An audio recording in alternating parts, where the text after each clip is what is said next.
everyone, and welcome to a new episode of Never Seen It. This is a podcast about movies that we haven't seen yet. I'll be your host today. My name is Betsy, and I'm here with Trent. Hello, everybody. It is March of 2026, and much to the surprise of both of these hosts, we have already finished watching all of the Academy Award nominated movies for Best Picture, even though we're still 2 weeks out from the Oscars at the time of this release. And as we have been doing for the past 2 years, we are following up our Oscar special with going into the dumpster and pulling out some gems. Now, these are not all going to be bad movies by definition. We did that last year. Some of these have pretty good ratings on Rotten Tomatoes. They've got pretty decent scores and have been critically receptive, and people love them. But there are going to be some gems, we'll say. Yeah, let's just say we're going to sandwich in some real bad ones with some good ones in between, maybe? Let's see. I guess we'll find out because, Trent, I haven't seen any of the 5 movies we're watching this month. Yeah, and that is contrary to what we've been doing in the past where, Betsy, you've maybe seen a couple of them. But no, all 5 movies this month are brand new to both of us. So for this post-Oscars series, the theme is going to be When Animals Attack.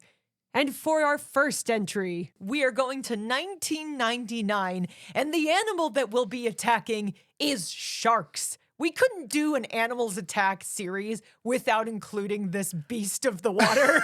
And we already did Jaws last year. That was a great movie. We did. So instead, we're going to pick maybe not such a great movie and watch Deep Blue Sea. Trent, I don't really know exactly what this movie is. I just know it by reputation. Yeah. And I probably know a little bit more about Deep Blue Sea than you do based on who is in the movie and what the culture was back in 1999 talking about Deep Blue Sea. Including the fact that, like every other big popular movie with a very popular black actor who happens to be a performing artist at the same time, LL Cool J, who is in the movie, also released a single alongside the movie called Deepest Bluest, parentheses, Shark's Fin, with the famous lyric, Deepest Bluest, my hat is like a shark's fin. Betsy, you're looking at me with a very puzzled look on your face. Have you never heard of this song? I don't think I have. Oh Trent. my God.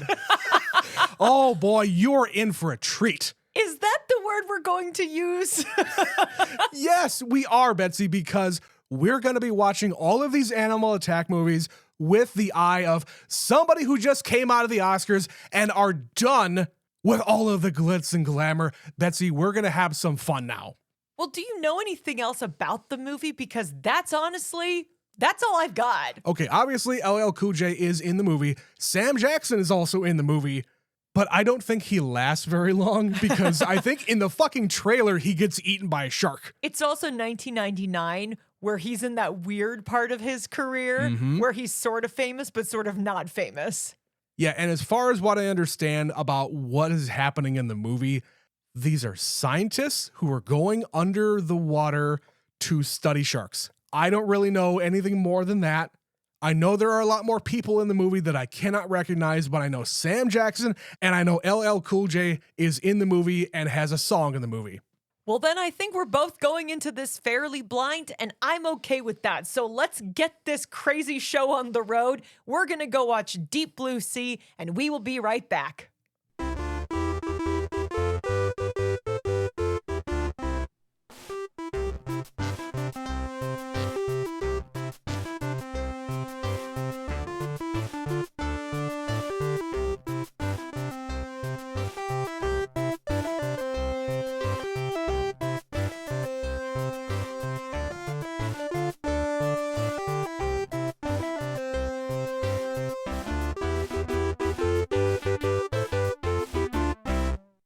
And we're back.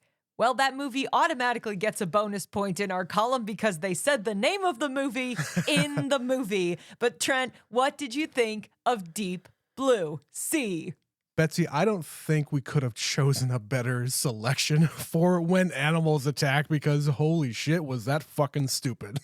In the best way, though. In the best way. Every time someone was getting attacked by a shark and ripped to shreds, I was like, this CG looks terrible. That is so absolutely not how this would work.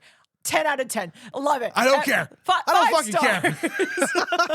Yeah, this is a ridiculous movie. Yeah. And I didn't expect anything less. But when you look at the score on Rotten Tomatoes, it's at 60%. So it's like you're either going to be into whatever this is or you're going to despise it, because the audience score is much lower. It's 40%.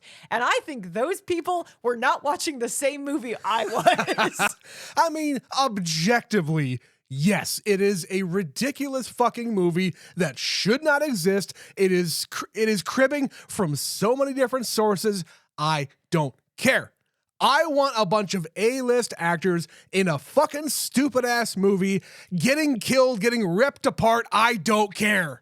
Movies are supposed to be fun, and I had a great time watching this. Oh my God, I had so much fun watching this. Every time somebody is being killed by the shark, you and I were both just going, yes, yes, clapping and screaming. Yeah. It was so absurd in the most perfect way possible. And I had heard that this is kind of one of those cult classic movies. Yes. That there is a subculture of people that are fucking obsessed with Deep Blue Sea.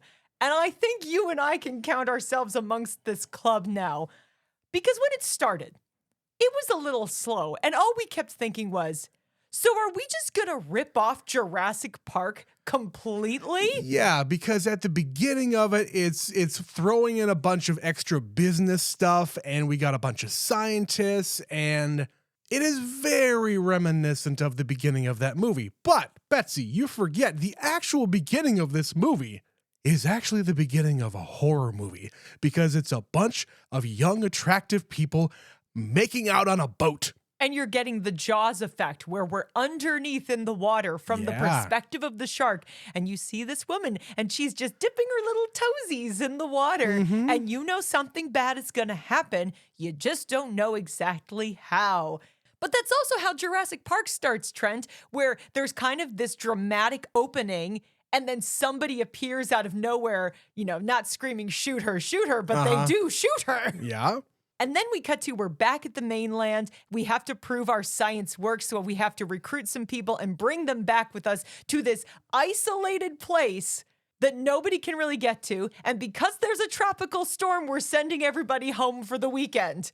All of this ringing any bells, Trent? And then we find out we have a genetically modified beast because we have tampered with the sciences that we don't really fully comprehend. And then shit goes south. So on paper, this is very much like, hey, let's take what they did in Jurassic Park and repeat it here. The inclusion of Sam Jackson is not helping this. You're right. But I got two more for you, Betsy. And both of them we have covered for this show. One of them in the first year of this podcast.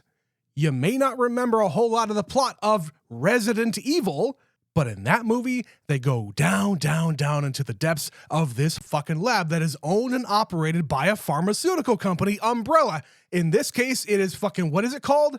It's a Chimera Pharmaceuticals or something like that, where you get this kind of serious dialogue between the main gal and Sam Jackson in this big business room, where it's revealed here the goal of all of these experiments is to cure Alzheimer's.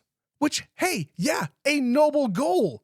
But we find out throughout the course of the movie, they are genetically modifying the brains of sharks. And the reason why they're doing it for sharks is that throughout the life of a shark, they apparently don't, like their brains and bodies do not deteriorate like humans do.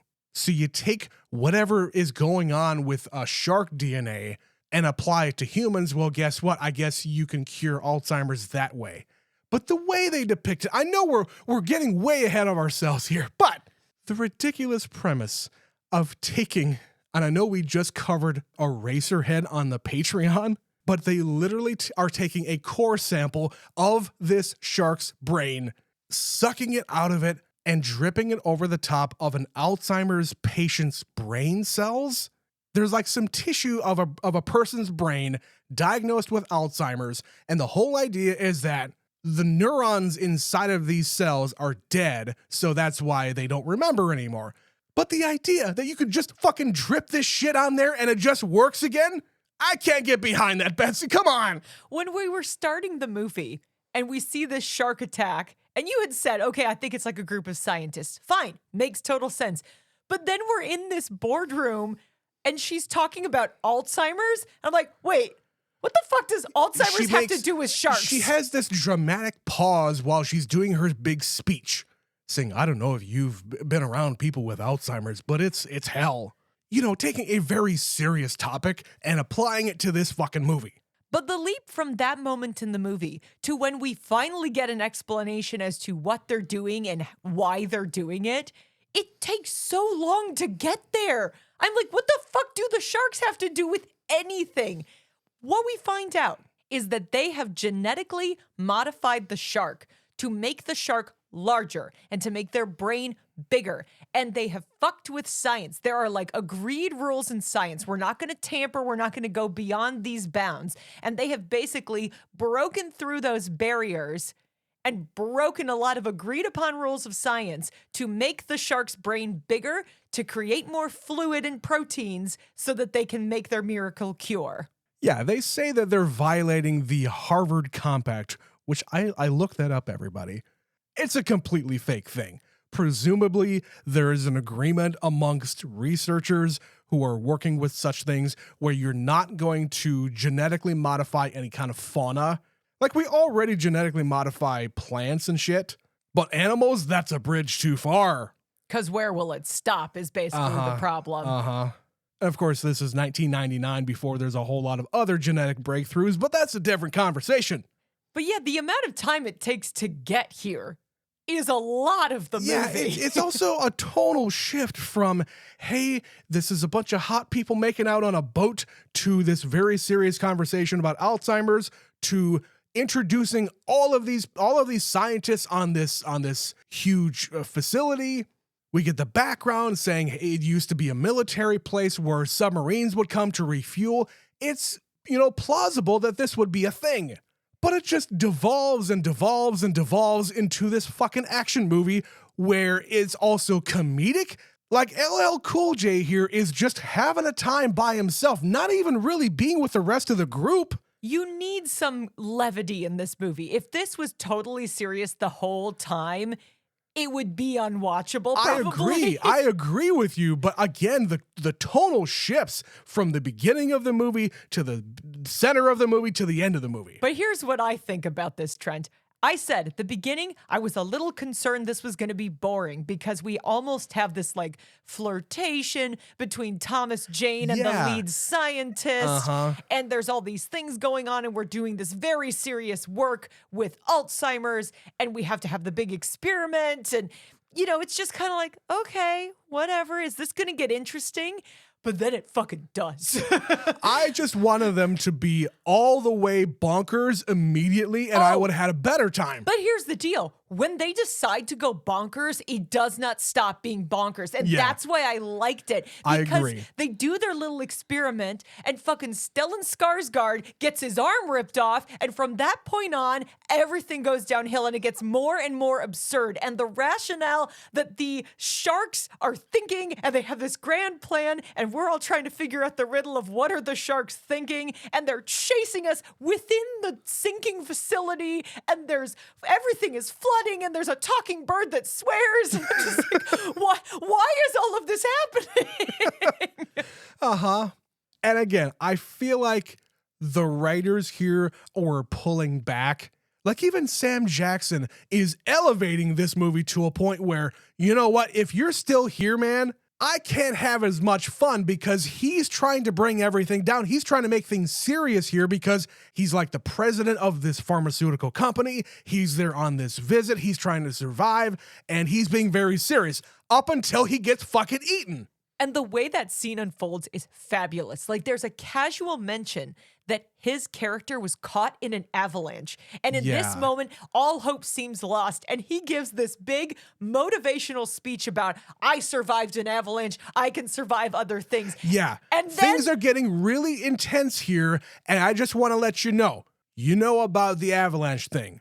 The story is 7 people went up, but only 5 people came back. And we said they died in the avalanche, but that's not what really happened. Yeah, plausibility here. Hey, 2 people got eaten up by the avalanche. But no, those other 2 people, they got in our way, and I don't want to have the same thing happen with our group here. Yeah, basically telling them, I will get this group together if it means taking care of one of you so that you're not holding the rest of the group back. Exactly. But the scene finishes with the shark suddenly jumping out of the water, snatching him out and dragging him under, and everyone is screaming, and I'm screaming. After he was warned, hey, you might want to step back away from that pool, man. Every time someone was near the edge of the water this entire movie, you have to be like, okay, guys, did we not learn anything 10 minutes ago when somebody got their arm bitten off? We're still just gonna hang out on the edge? Come on, guys. But him being snatched into the water like that was fucking hysterical. Even though I knew it was going to happen, Betsy, I remember the trailer. I told you, Sam Jackson is not going to survive this because I saw the trailer of him being eaten. But he makes it way farther into the movie than I expected him to. I thought he was going to be the first one to fucking eat it. But no, it was Stellan Skarsgård, which at the time of this recording, he is nominated for Best Supporting Actor at the Oscars this year. So, hey, it can happen for anybody. Even somebody in Deep Blue Sea. In 2 weeks, he might have an Oscar. Yeah. All the way from this movie. Anyway, I did not expect him to be the first one to get it. But I was saying during that scene, oh God, who's it going to be? Because there's a whole lot of people around this pool here. It's clearly not going to be Thomas Jane because he's too, I don't know, useful. It can't be the main chick because, hey, this is her research and there's got to be some kind of arc with her. So by the time I got through the entire list of people who were there, I was like, okay, it's probably going to be him or the blonde chick because we've barely even been introduced to these people yet. And by the time I figured it out, his arm was inside of the shark. So, hey, but up to this point, it's kind of normal where they're reacting normally. They call for help. The helicopter's coming. The gal on the tower is freaking out, calling for help and whatnot. They're having birthday parties. Everyone's having a great Sure, time. Fine, yeah. But they get Stellan on the gurney. They hook him up to the helicopter. And Betsy, this is where everything goes south for everybody involved. Because they hook him up to the helicopter. The helicopter is having a hard time getting him up because the winch is malfunctioning. And it's windy and there's it's storm. Windy. Yeah, there's rain happening. It's really bad. So the winch malfunctions. They can't get him up there. He gets lowered into the ocean and not lowered, dropped. He gets dropped into the ocean. He gets dropped into the ocean, but he's still hooked up to the helicopter, and the shark almost immediately grabs him, pulls the helicopter down with him, and is dragging it down, and crashes into the tower, and everything blows up. Why does everything blow up? In about 30 seconds, we had him go in the water. We had a fiery explosion. 3 people are dead. And you assume Stellan Skarsgård is dead. But then about 30 seconds after this, we get a shot from down below where they're trying to figure out what happened because all the cameras are out. And they have a giant glass window. And they see something coming at the glass. The shark has taken Stellan, is holding the gurney in its mouth, and just slams his body into the glass. Spits him out. Just spits him out into the glass. Slams him out, Trent. He was hammered against that and cracks the glass. And they all fucking stand there. And Stellan's still alive. He's still alive. Yep. How is he still alive? He's already lost a substantial amount of blood. He's been in a shark's mouth twice now. Yep. And the glass is cracking, and that entire group just looks at the glass while it cracks. It's like, okay, you guys I would be doing the same thing because I would not understand what the fuck is happening right now. Trent, you are 100 feet plus under the surface, and the glass is cracking. The pressure in that room is going to fuck up this entire space. You have got to move. And they all just stood there. I hated the amount of times in this movie people just stood there.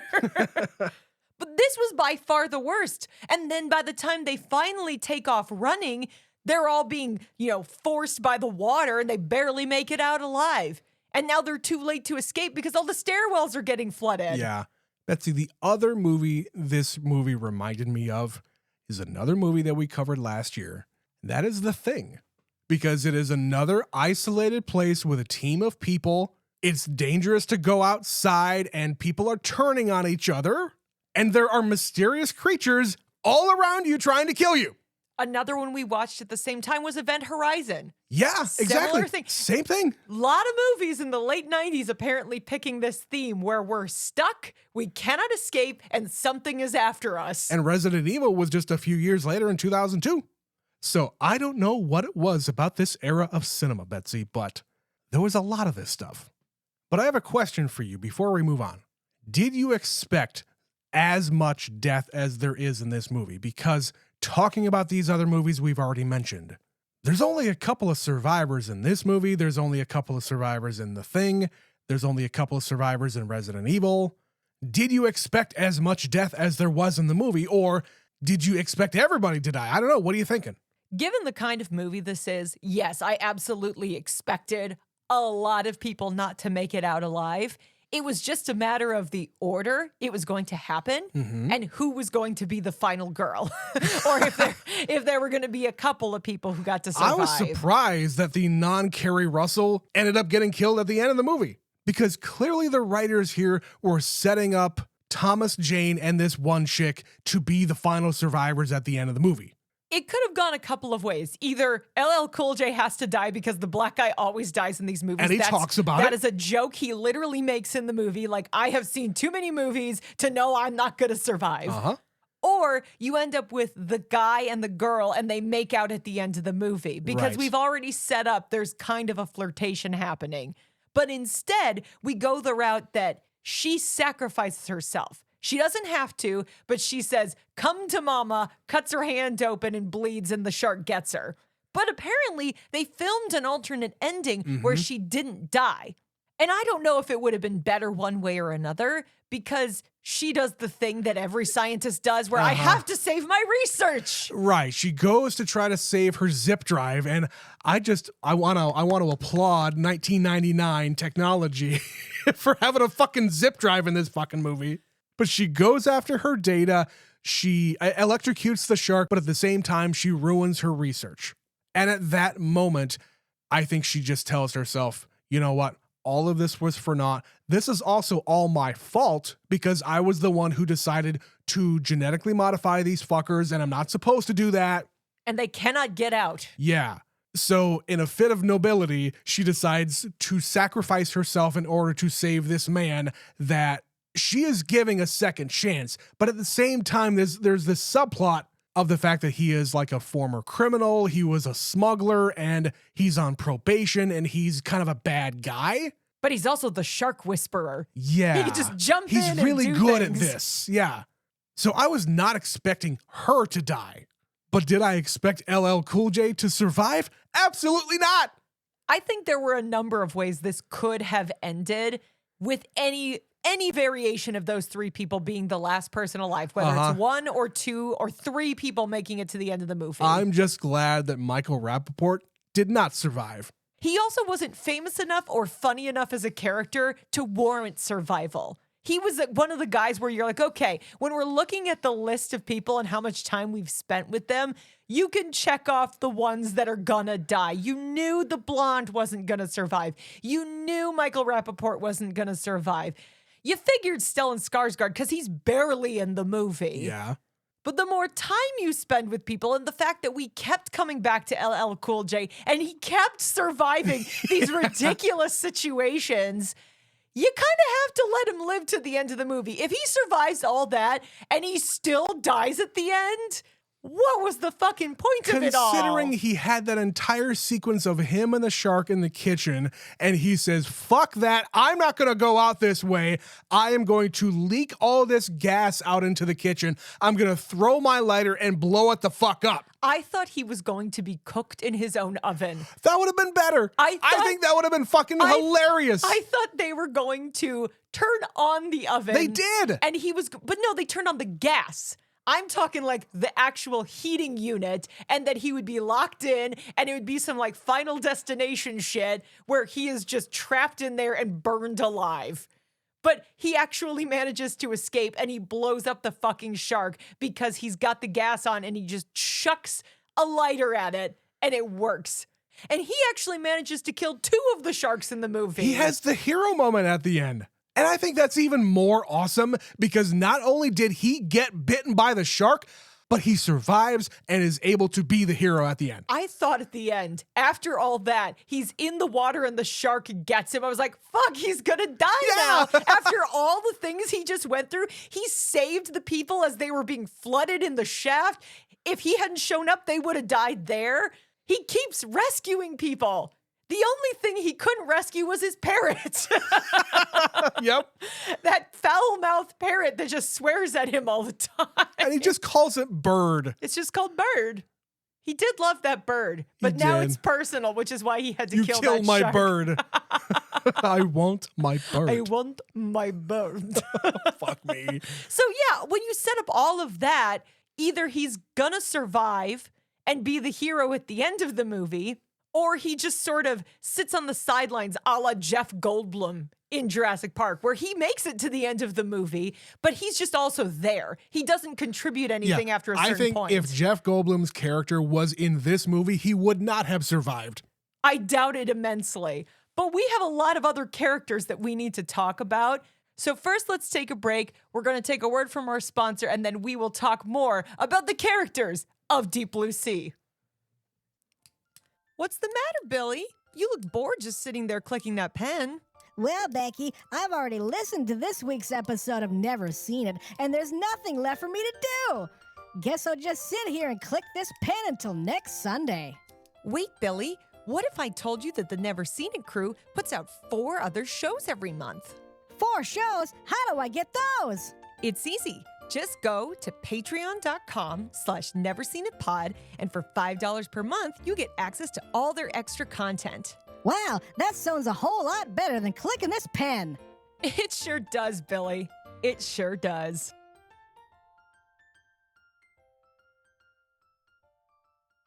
So, Trent, who would you consider the star of this movie? Sam Jackson.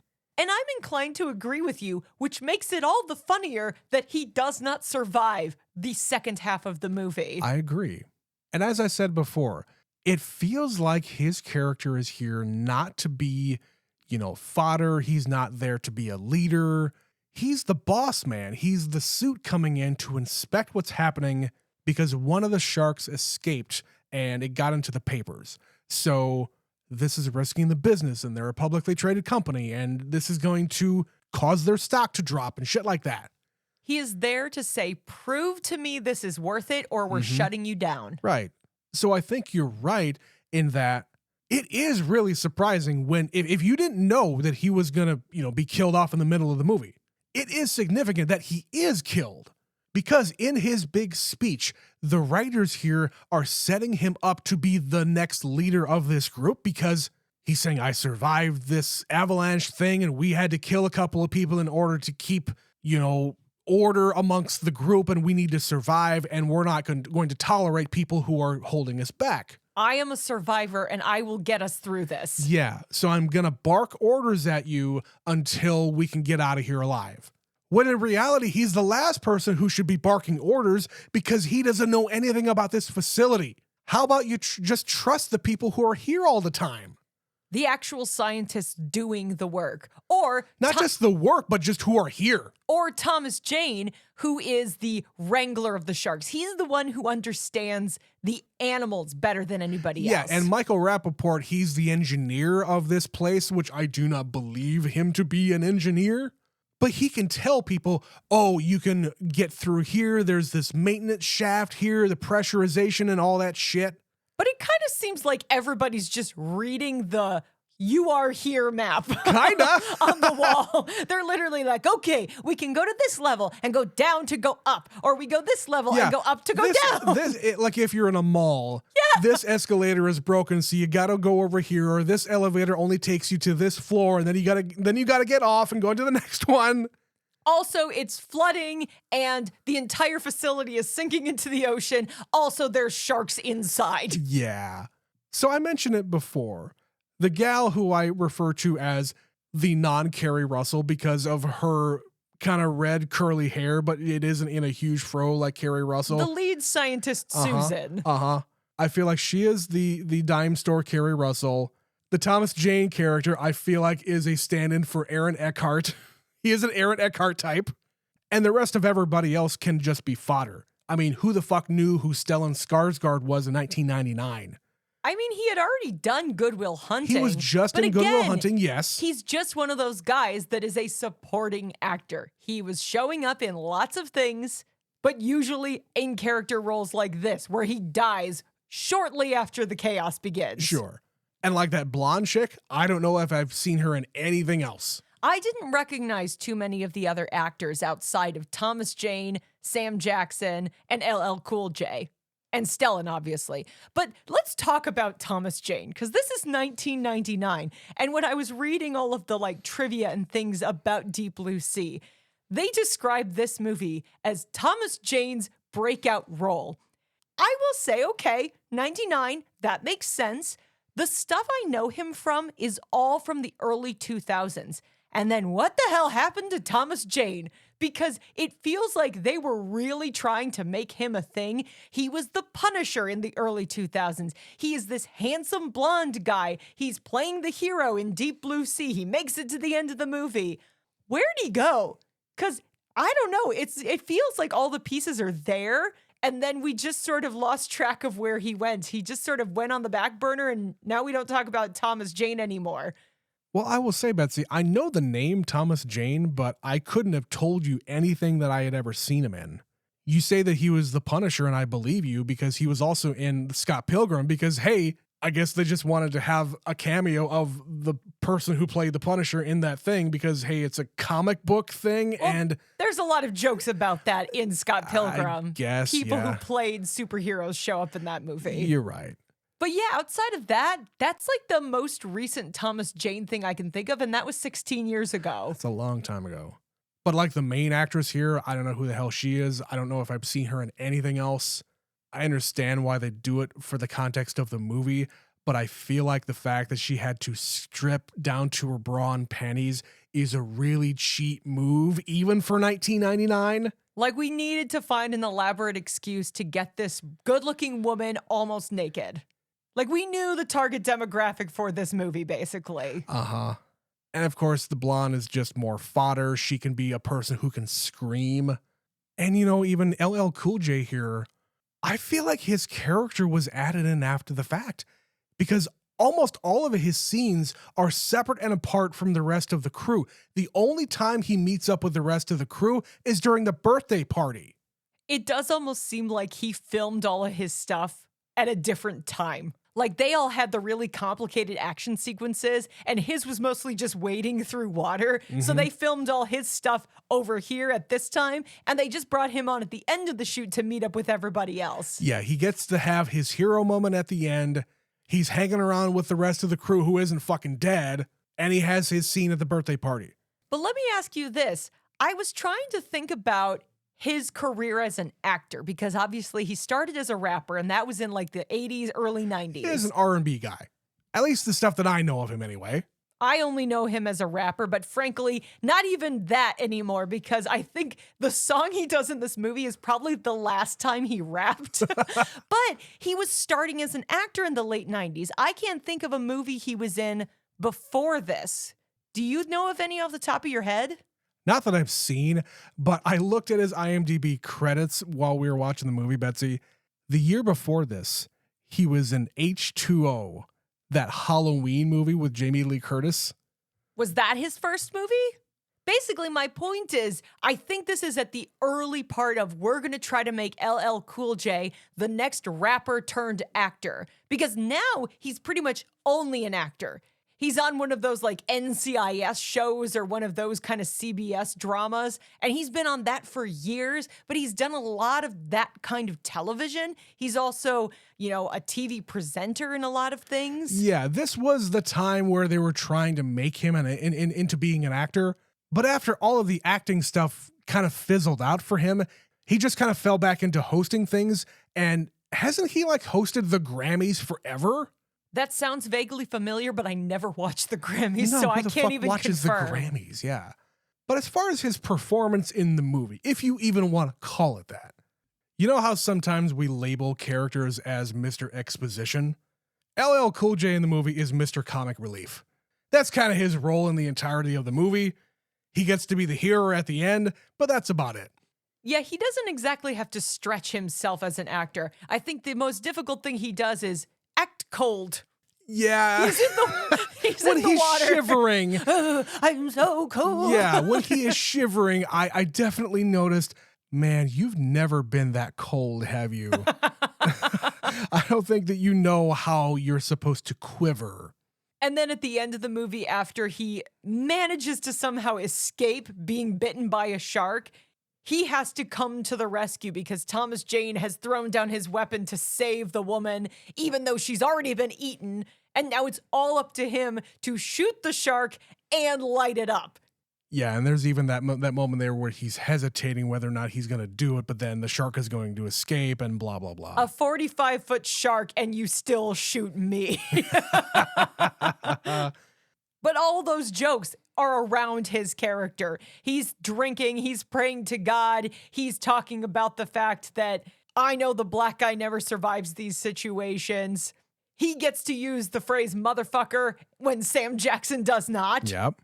That was a good scene of them all holding hands and he's doing his little prayer, but then he modifies it to throw in like, I'm the one carrying the big stick and I'm going to hit a motherfucker, whatever he says. I've got a big stick and I'm the scariest motherfucker in the valley. There you go. There you go. So it does feel like without his presence in the movie, it would have been so ridiculous and so serious that it wouldn't have been as fun. I feel like I said before, I feel like his character was added on after the fact and they rewrote the script in order to include him, or at least his character. And it makes for a better movie, in my opinion. But what does the movie look like without him? It's probably where the woman and the guy survive and they come up with the same kind of apparatus in order to blow up the shark, but they give her an end to her arc by sacrificing herself. Well, she had to do something useful in this movie, Trent, because the rest of the time she's just trying to justify fucking with nature. And as you say, Betsy, in every single movie that has well-funded scientists, being a well-funded scientist makes you the bad guy. So she does get her comeuppance in that regard. She recognizes she did wrong. She cannot save her research. She has to start killing these sharks. It is the only way to get out of this situation for everybody. She finally recognizes, I need to kill this shark. Well, it's because they realize the shark has been planning an escape. Yeah. They are sinking the entire facility, using the humans for their own design. And as they are sinking the facility, the walls of the facility are going down. And when they're low enough, the shark can get through the fence. Yeah, because it is a different kind of cage or fence or whatever the fuck at the top of it. The bottom of it is all fucking titanium. And up top, it's just a fucking fence. Yeah. So that's the thing we're supposed to take away from this is these are super intelligent sharks. That is what they have designed. The byproduct of their experiment to make the sharks bigger is they made the sharks smarter. And we see some truly ridiculous behavior from these sharks as a result. There's a scene where Thomas Jane is swimming through this fenced-in tunnel. Yeah. And the two sharks, the two small ones, come at him from either side and they, quote, recognize his gun. I'm using my air quotes, recognize his gun, and they swim backwards. And one of the scientists remarks, the sharks can't swim backwards. I guess they learned how. And really, Betsy, in that same scene, they are systematically going after these cameras and working in tandem. Like, they go at the cage at the same time, they back up at the same time. It's like they have some kind of ESP where they're communicating, but they don't go that far. Clever girl. Oh, man. Yes, that's a really silly little thing. And then just once the sharks are actually inside the facility anytime they're swimming through extremely shallow water and hunting all of these people, it's like, do you know how heavy these sharks are? I feel like they would need more water for the correct buoyancy to move and navigate through that entire facility, because they're going through tunnels and multi-level staircases, and they're smashing through steel walls to break open doors. But Betsy, if the water was deeper, you wouldn't see their fin.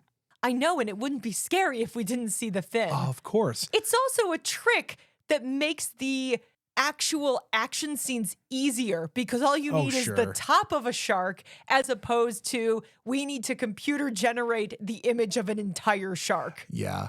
Speaking of, being scared and getting into the mood of a shark movie, did you also notice the score of the movie was kind of cribbing the John Williams score from Jaws? Especially when we're underwater, there are moments here where it is Donna, Donna, Donna. I didn't readily recognize it, but there are a ton of things in this movie that are taken directly out of the Jaws franchise, and they have not been shy about that either. Like, there are 3 sharks that die in this movie, and apparently the method by which each shark dies is one of the methods that the sharks die in Jaws 1, 2, and 3. Also, the reference to the license plate being in the mouth of the shark, the license plate number and the state and whatnot matches the same license plate that they take out of the shark in Jaws. So it's not like they didn't know they were referencing that movie. Of course. How can you not? We talked about that in Jaws when we covered that last year. Every movie that has followed Jaws has some kind of reference to Jaws. It's impossible not to find comparisons. This one, I think, is just doing it maybe a little more intentionally, but it's not actually doing anything like beat for beat. There isn't anything that is explicitly, well, that is from Jaws, except maybe the underwater shot at the beginning of the movie. I would say that is the one thing. Okay, I want to talk about that. I'm glad you brought that up, Betsy, because they're on this huge boat. They talk about it's a huge boat, okay? And we see the shark come up through the fucking floor, okay? Where on that boat are they? You saw them swimming off to the side of the boat in the water? How did that shark get all the way through that boat? Gumption. Honestly, it was such a weird way to start the film, because they're like on the boat and it's already hitting the bottom. It's trying to get them. It craves human flesh.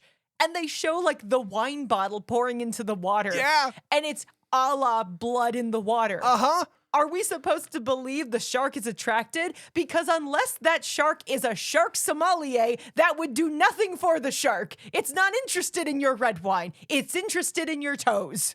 My point remains, how did it get through all of the layers of that boat? But I will say, though, even though I don't believe that the shark would have been able to get through that boat, the sharks in the movie, when they are actually the physical, tangible, animatronic sharks, they looked good. They had 25 extra years to figure out the mechanics to have a functioning shark in the water from when Steven Spielberg was making Jaws. And the accounts of the sharks they used in this one are that they were exceptionally well made. They used fucking like airplane engine parts to make them self-propelling. They could go up to 30 miles an hour in the water, and they would sometimes just move because it's a machine, and sometimes they have a mind of their own. But everybody on set said they were really, really impressive. And I liked that they did have actual tangible sharks. Like when Thomas Jane emerges from the water in that underground lab and they're going to do their big experiment. You can see that is a real physical thing there, that they're all touching and you can see the gills moving. It was really impressive. Yeah, when the shark is in the lab and they're taking the goo out of it, the presence in that room is palpable because you got Thomas Jane in the water trying to listen to its heartbeat and whatnot and make sure that it's still breathing and whatnot. And you have all the other scientists who are really on edge about the fact that, oh God, this huge fucking shark is here and the people in the water are in danger. And as a result, it makes us really nervous in this sequence because when something goes wrong, we're suddenly like, I knew something was going to happen. I just didn't know what. And it all goes so bad so quickly from that moment on. But also, at the other end of this spectrum, this is 1999. We've already had The Matrix, okay? Or we're about to get The Matrix. I didn't look up when this movie came out. All I know is we had Titanic, great special effects, a year, 2 years earlier. We're about to get The Matrix. We got Phantom Menace here in the same year. We got Phantom Menace the same year. We know the computer-generated images can do it. They can handle complex things. The digital sharks in this movie look fucking terrible. They really do. Every time we're seeing them like rip apart Michael Rappaport, I was like, that is the fakest looking shark I've ever seen in my life. But I did appreciate, Betsy, when they did tear him apart, the leg that is severed from the body, it twitches. It twitches. We're going back to the secret agent, the hairy leg that's walking on its own. There you go. I'm tying it all back to the Oscars. Between that and Stellan, this was a perfect first choice. You're right. Or the scene we referenced earlier where the sharks swim backwards. Like, it's so silly looking. Or they're smashing against the fence. Stuff like that looked so bad that it completely detracts from every moment where the sharks look great.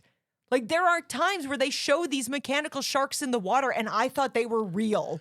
I want to put a call out. I know maybe people who are listening to this, you're maybe freaks about sharks, you love shark movies. I want to know if there are actually other shark movies where they do it right. I've heard that The Meg is actually pretty good, but what I'm talking about here are the practical effects, animatronic sharks. What other movies here besides the original Jaws, of course? What other shark movies do it right? Because I can only imagine that most of the other shark movies that have come out since Jaws and since Deep Blue Sea, most of the other shark movies are all CGI. And they probably bend the rules of what a shark can and can't actually do. Yeah, but I want to hear from you people out there who have seen a lot of other shark movies. I loved Jaws. Go back and listen to that episode if you haven't already. It came out last summer. And believe it or not, I actually really did like Deep Blue Sea. Oh, yeah. But for completely different reasons. If you're sitting here trying to analyze it, it's a struggle because there's no analyzing this movie. It's absolutely absurd. Yeah, and I'm having a harder time transitioning from our Oscar talking into our fucking animals attack talk. But don't get me wrong. This movie is ridiculous. And I fully appreciated what it was trying to do because I completely was invested in the movie. I was yelling at the screen. I was laughing really loud. You were screaming like hell. And yeah, I fully believe that I would watch this movie again in a heartbeat. Trent, if we were doing a video podcast right now, we would have come back and I would have given it a standing ovation. Yeah. Like, beautiful. Yeah. Well done, you absurd movie from the late 90s that we just don't get enough of anymore. Yeah. What other shark movies were there besides the really bad Jaws sequels? What other shark movies were there between 75 and 1999? Most of the ones we talked about, because when we did Jaws, I really wanted to do Shark Month because I didn't want to be outdone with Shark Week. I wanted to do the full thing. Yeah, and that's kind of the genesis of this entire series, by the way. But when you think about it, it's like The Meg. Well, that came out more recently. The Shallows. That came out more recently. Sharknado. We had already seen. We've already seen it, though. And it came out more recently. Yeah, there's not a ton of decent shark movies. All of them are like so B movie, C movie, D movie that we've never even heard of them. Sure.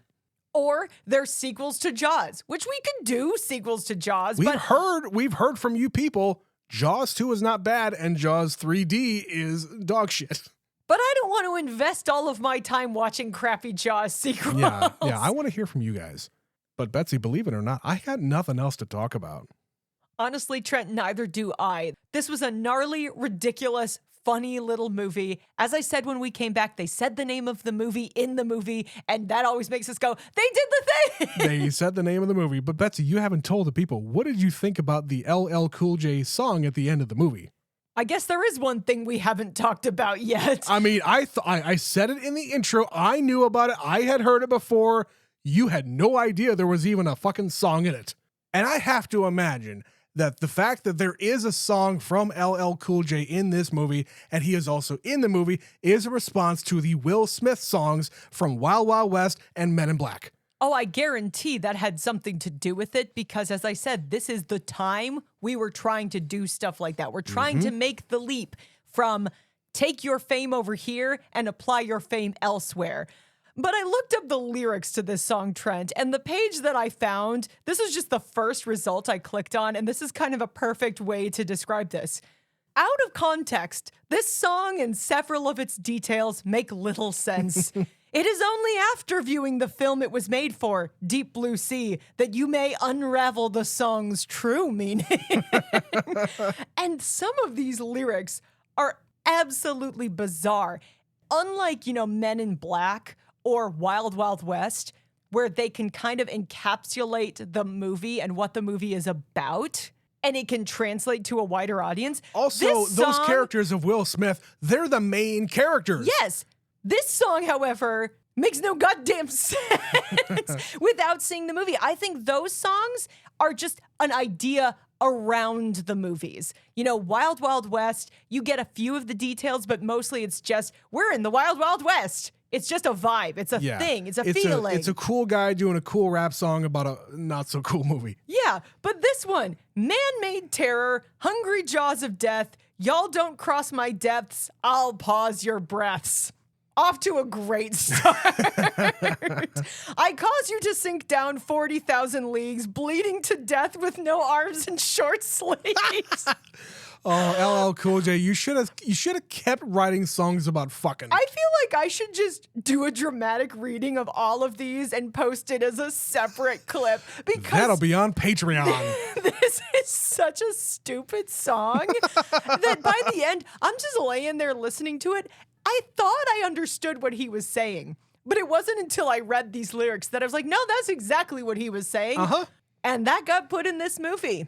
I don't think it got released as a single because I don't remember ever hearing this song out of the context of the film. I don't know where you were in 1999, Betsy. You heard this on the radio? I don't know if I heard it on the radio, but I had MTV. You did not. Yes, that is where you would have heard it, here's the newest video from LL Cool J. That video was also directed by the same director. Well, obviously. You only made the song because of the movie, and we were trying to do a tie-in thing, which was very popular in the 90s. I don't think it worked, though. Don't think we needed it. Nope. But also, thank you, ? Yeah, I saw something about the inclusion of this song in the movie, and its failure caused movie studios to rethink trying to do this ever again. And can you think of another song that came out of a movie a la Men in Black or Wild Wild West? I know Will Smith tried to do it with Men in Black 2, but it just didn't work that well. It does feel like a only in the 90s kind of thing. Like, we've had songs that made the leap from it was in a movie and it became a hit, but it's usually not like this. It's things like Shallow from A Star is Born or Skyfall from the James Bond movie. It's things like that make the leap, or even I'm Just Ken. But it's not something that they wrote as a tag on. It's stuff that was in the movie already. In the movie, like the Shallows thing, that is a song in the movie, and she is a character in the movie. James Bond songs, like you said, the Adele song, those songs do come out into the universe and are well loved over the decades. But none of these other ones that you're talking about here that are just on the soundtrack, or at least they were maybe made for the movie, the singers are not in the movie. Singing vaguely about the vibe of the movie. Yeah. It's a very specific subgenre of music that I don't really think exists anymore. Yeah. Which is kind of sad because it was fun. It was a fun, stupid thing we used to do. If you got a musician to be in your movie, they got to make a song for it. But at the same time, some of these artists, they don't want to be known as just the singer. They want to be known as the actor. It's kind of the same thing we were talking about when we covered The Scorpion King. Hey, full circle here to our bad movie series last year after the Oscars. Dwayne Johnson was still The Rock back then. And you had references to wrestling in that movie. He didn't necessarily want to be known as the wrestler in The Scorpion King, but because that's what he was known for, that's what they had to put in the movie. Later on in your acting career, you can become Dwayne Johnson. But LL Cool J, unfortunately for him, just never made it out of the water. This lady does not love Cool J. I'm so sorry, sir. Like I said, he should just keep writing songs about fucking and everybody will be happy. I mean, it's one way to make money. It's one way to make a career, but, I'm not going to be the person sending him any of my money. But I think that is where we're going to have to end our first movie of When Animals Attack. Thank you, Deep Blue Sea, because we did have a good time watching this one to start. Oh, yeah. Starting the show with a showstopper. But the show will go on, and we'll talk about that in a minute. But we'd love to hear from you. Are you one of the cult fans, the cult following of Deep Blue Sea from the last 27 years? Is there something we neglected to talk about that you desperately need to talk about as it pertains to this movie or, frankly, any shark movie? Have you seen the Deep Blue Sea sequels? There are 2 of them.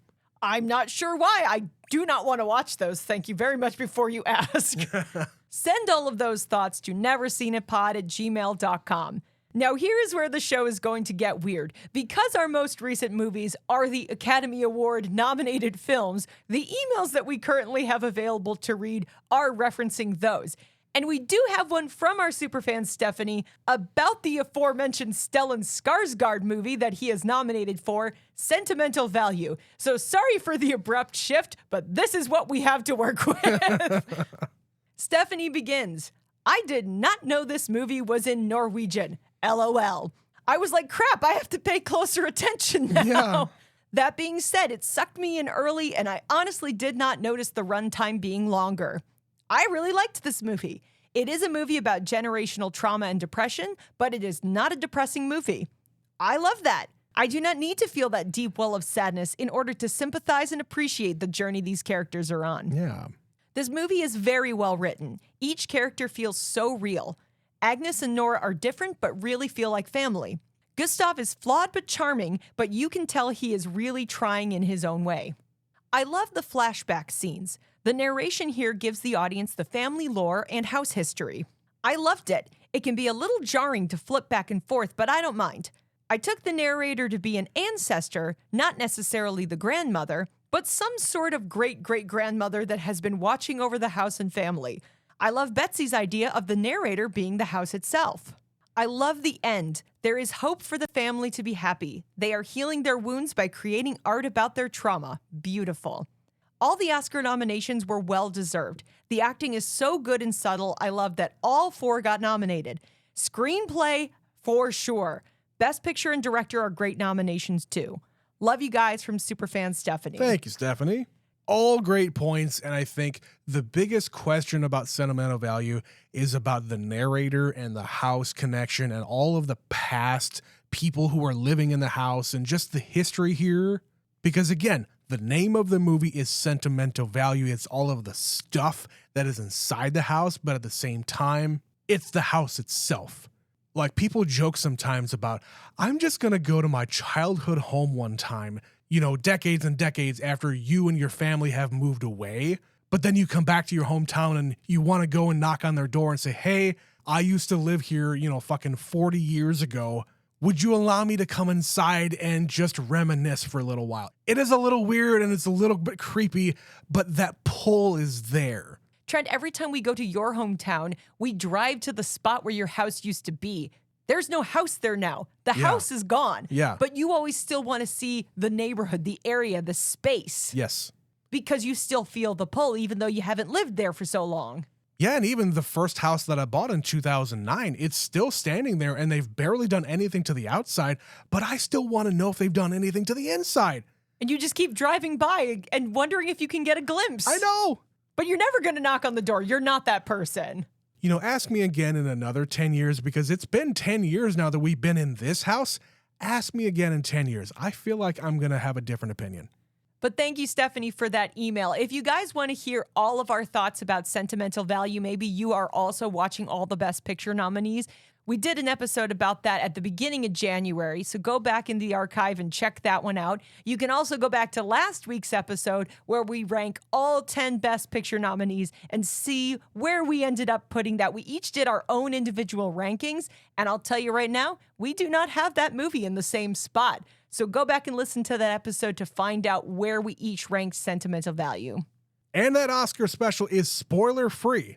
So if you haven't watched all 10 movies, don't worry about listening to that special. We're not going to spoil anything. You just hear us talk about the movie in general, and you get to hear where we have it on our top 10. If you've watched that movie and would like to share your top 10 or just your thoughts about sentimental value, you could be just like Stephanie and send those thoughts to neverseenitpod@gmail.com. You can also find us on all the social media platforms, Twitter, Facebook, Instagram, all those places. If you want to send us a message on any of those, we read those messages as well. If you haven't had enough of us talking about Oscar movies or Deep Blue Sea, Or bad movies. or horror movies or anything of the kind, you can also check out our additional content at patreon.com/neverseenitpod. We've got 2 full years and we are into year 3 of episodes over there. And guess what? It only costs $5. Still, even in this economy, $5 gets you all of that content. 2 years plus, holy crap. Trent refuses to let me take a break. We are constantly putting out new episodes over there. That's right, goddammit. But we're also putting out new episodes over here. As we said, we've got a full month, 5 movies of When Animals Attack. Trent, what animal are we going to be attacked by next week? Oh, God. Well, I said in the intro when we're talking about what this series is going to be, I said that they're not all going to be like crappy cult classic movies like Deep Blue Sea. No, we're actually going to include an Oscar-nominated movie that we can put in this category of When Animals Attack. Betsy, next week we are covering Alfred Hitchcock's The Birds, a movie that neither of us have seen.